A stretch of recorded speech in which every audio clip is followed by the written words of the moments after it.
Қостанай облысы бойынша сыбайлас жемқорлыққа қарсы іс-қимыл департаменті ағымдағы жылда бірқатар сыбайлас жемқорлыққа қарсы талдаулар мен мониторингтер жүргізіп, әлеуметтік маңызы бар салаларда сыбайлас жемқорлық тәуекелдерін анықтап ұсыныстар енгізді. Бұл талдаулар мен мониторингтер агенттікпен іске қосылған сыбайлас жемқорлық тәуекелдерінің картасы жобасын іске асыру шеңберінде жасалды. Аталған тәуекелдер картасында процестердің ашық болмауына, әкімшілік кедергілердің болуына, шенеуніктердің озбырлығына, заңнаманың жетілмегендігіне байланысты шешімін таппайтын көкейтесті мәселелердің тізбесі айқындалған. Бүгінгі брифинг барысында ағымдағы жылдың 9 ай қорытындысы бойынша департаменттің қол жеткізген нәтижелерге тоқталатын боламыз. Уважаемые участники брифинга, департаментом продолжается активная работа над реализацией карты коррупционных рисков Костанайской области. Она реализуется через мониторинги и анализы. За 9 месяцев текущего года департаментом проведены 5 внешних анализов коррупционных рисков и 6 антикоррупционных мониторингов, в ходе которых установлено в совокупности более 60 рисков. Остановлюсь подробнее. Сфера спорта. Президент поручил направлять средства на развитие массового спорта. Для этого правительство установило лимит 1,2 миллиарда тенге для профессиональных спортивных клубов. Однако этот лимит значительно превышается, дальнейшее использование этих средств не контролируется. Так, за 3 года на профессиональные клубы затрачено 9,3 миллиарда тенге. Это 24% от общего финансирования сферы. При этом на массовый спорт выделено всего 2,5 миллиардов, что меньше в 4 раза, или иное 6,5%. Таким образом, лимит превышен на 2,5 миллиардов тенге. К примеру, футбольный клуб «Тобол» в период 2021-2023 года получил 6,1 миллиард тенге на подготовку основного и дублирующего состава и детского футбольного центра. Однако эти деньги пошли на зарплату футболистов и сотрудников клуба, командировки, налоги. Мероприятия по госзаказу не проводились, хотя имеются подписанные акты выполненных работ. Департаментом направлены рекомендации Акиму области. В итоге объявленный в апреле текущего года лот на 350 миллионов тенге отменили. Высвобожденные средства направлены на ликвидацию последствий от паводков. Су апаты мәселесі биылғы жылда біздің облысымызда ерекше назарда болды. Алайда жүргізілген талдаулар мен мониторингтер нәтижесінде апатты тозығы жеткен тұрғын үйлерді жаңарту және гидротехникалық құрылыстарды жөндеу сияқты аса маңызды салалар қаржыландырылмайтыны анықталды. Мысалға, мониторинг облыста жалғыз тұрғын үйі апатты деп танылған Қазақстан Республикасы азаматтары санаты бойынша ондаған жылдар бойы кезекте 70 адам тұрғанын көрсетті. Сонымен қатар 2022-2025 жылдарға арналған жаңарту бағдарламасына бірде-бір теңге бөлінген жоқ. Жыл басында су басу қаупін көздей отырып, біз су шаруашылығы құрылыстарын пайдалану саласын зерделеп, ақпан айында мемлекеттік органдарға ұсыныстар енгіздік. Мәселен, облыста 98 гидротехникалық құрылым бар. Олардың кейбіреулері 36 елді мекенге қауіп төндіреді. Нысандардың көпшілігі 50 жылдан асқан. Бұл ретте 12 ғимарат қанағаттандырылықсыз жағдайда болған. 2020 жылдан бастап 20 құрылыс монтаждау жұмыстары жүргізілген. 747 миллион 200 мың теңгеге жобалық сметалық құжат әзірленген. Бұл ретте жергілікті әкімдіктердің бөгеттер мен бөгеттерге жөндеу жұмыстарын жүргізуге арналған өтінімдерінің 70% бюджет комиссиясымен қабылданбаған. Облыстың сыбайлас жемқорлық тәуекелдерінің картасында бірінші орында халықты ауыз сумен қамтамасыз ету мәселесі бекітілген. Статистика су құбырларын салуға жұмсалатын шығындардың өскенімен ауыз сумен қамту баяу жүргізілуде.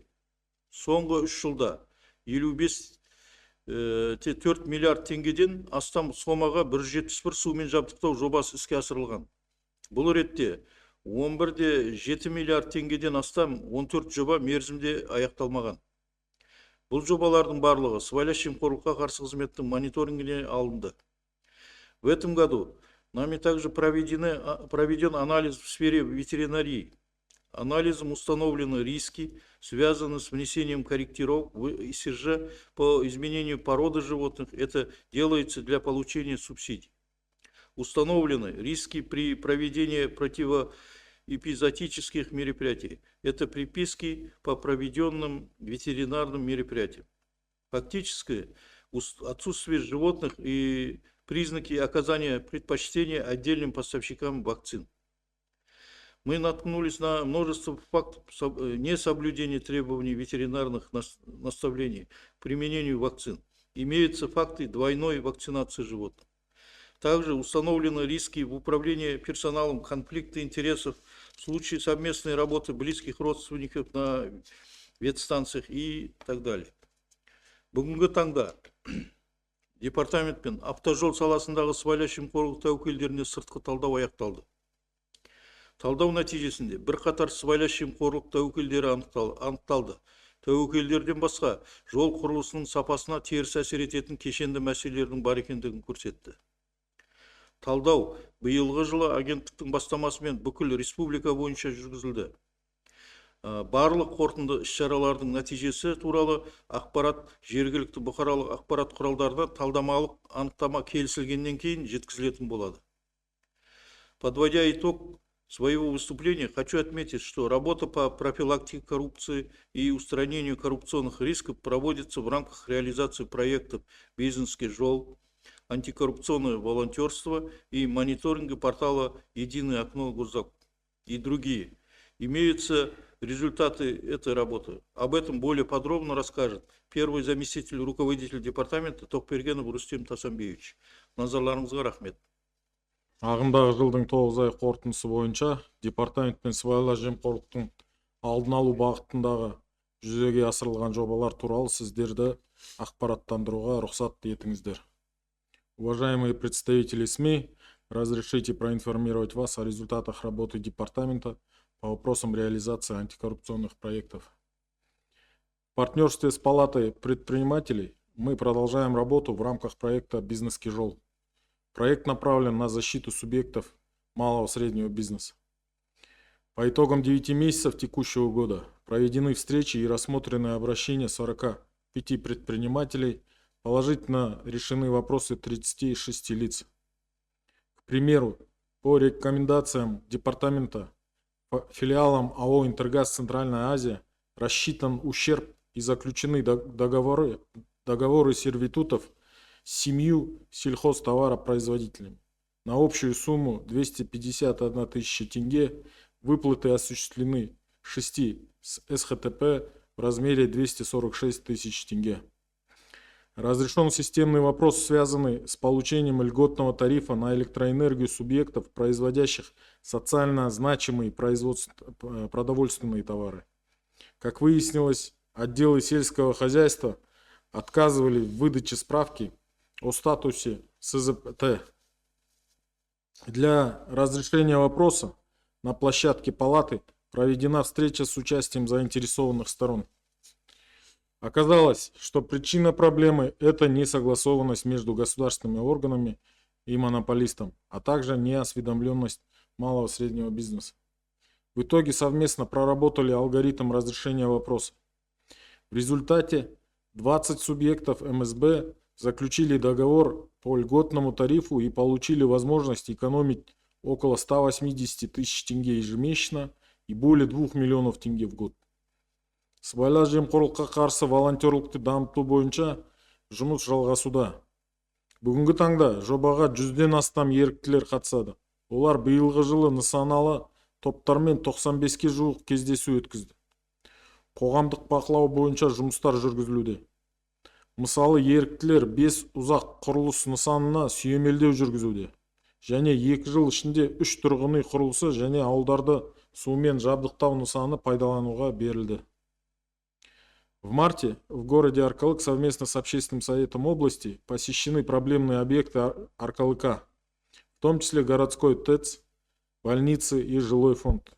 Многие вопросы граждан были разрешены на месте. Также волонтеры установили факты нарушения технологий ремонта дорог на одной из улиц города Аркалык. Подрядчик не укладывал битумную эмульсию. Привлечены заказчик и подрядчик. В результате розлив битумной эмульсии произведен и обеспечено качество. Волонтеры установили нарушения и в сфере госзакупок. К примеру, между отделом ЖКХ Аулеколя и ТО ПСИ КАЗНУР заключен договор на сумму 3,7 миллиона тенге по разработке ПСД на реконструкцию котельной в селе Кушмурун. В итоге бюджетные средства выплачены, ПСД не разработана, соответственно, реконструкция котельной не произведена. И этот факт направлен в органы госаудита. В итоге в адрес акимата выставлено предписание по устранению нарушений. Буквально на днях в Костанае состоялся форум волонтеров. Спикерами выступили представители России, Белоруссии, Казахстана. Больше 100 волонтеров смогли обменяться информацией и поделиться опытом. Продолжает свою работу пробоно волонтерство. В текущем году проведено 7 рабочих выездов в регионы. Волонтерами оказана консультативная помощь 117 гражданам с охватом 410 человек. Сонымен қатар, корпоративтік волонтерлық қоғамдағы туындап жатқан өзекті мәселелерге мән беруге мүмкіншілік береді. Биыл еріктілер облыста сыбайлас жемқорлыққа қарсы саясатты іске асыру мәселелері бойынша әлеуметтік сауалнама жүргізді. Сауалнамаға өңірдің 5000-нан астам тұрғыны қатысты. Бұл біздің азаматтарымыздың арасында сыбайлас жемқорлықты қабылдау деңгейін белгілеуге және алдын алу бойынша жұмысты күшейту қажет салаларды белгілеуге мүмкіндік береді. Еще одно важное направление, в рамках которого мы наладили тесное партнерство с волонтерами, это мониторинг портала государственных закупок. К примеру, в этом году по результатам мониторинга порталов ЕОЗ и госзакупок в госорганы и субъекты квазигоссектора направлено 197 писем. В результате сэкономлено 505,5 миллионов тенге. Из них порядка 151 миллиона тенге волонтерами. Основные виды товаров, по которым установлены завышения, это ГСМ, канцелярия, продукты питания. Мы продолжаем работу по формированию антикоррупционной культуры. За 9 месяцев текущего года департаментом проведено 180 мероприятий с общим охватом порядка 9000 граждан. Организована работа антикоррупционной мобильной группы в районы. Осуществлено 4 выезда, в том числе встречи с жителями, пострадавшими от паводков. В сентябре текущего года на территории региона проведена акция «Час добропорядочности», в которой приняли участие более 27 тысяч учащихся школ и более 10 тысяч студентов. Совместно с профессорским составом вузов разработан сборник методической помощи для преподавателей, комплайнс-офицеров, получивших положительную оценку на уровне республики. Результаты работы по профилактике и предупреждению коррупции ежеквартально выносим на обсуждение комиссии по противодействию коррупции при акимате области и общественном совете. Биылғы жылы енгізілген ұсынымдар мен белсенді талқылаудың арқасында бірқатар ұзақ құрылыс объектілері енгізілді. Бірқатар ауылдар сумен жабдықтауға қосылды. Мердігерлер үшін кепілдік мерзімі бойынша шарттар ұлғаю жағына қарай өзгертілді. Болашақта бұл сапаны қамтамасыз етуге оң әсер етеді. Барлық айтылған бағыттар бойынша, соның ішінде бақ ресурстары мен ақпараттық көздер арқылы азаматтарға ақпарат жеткізу бағытындағы жұмысты жалғастырамыз.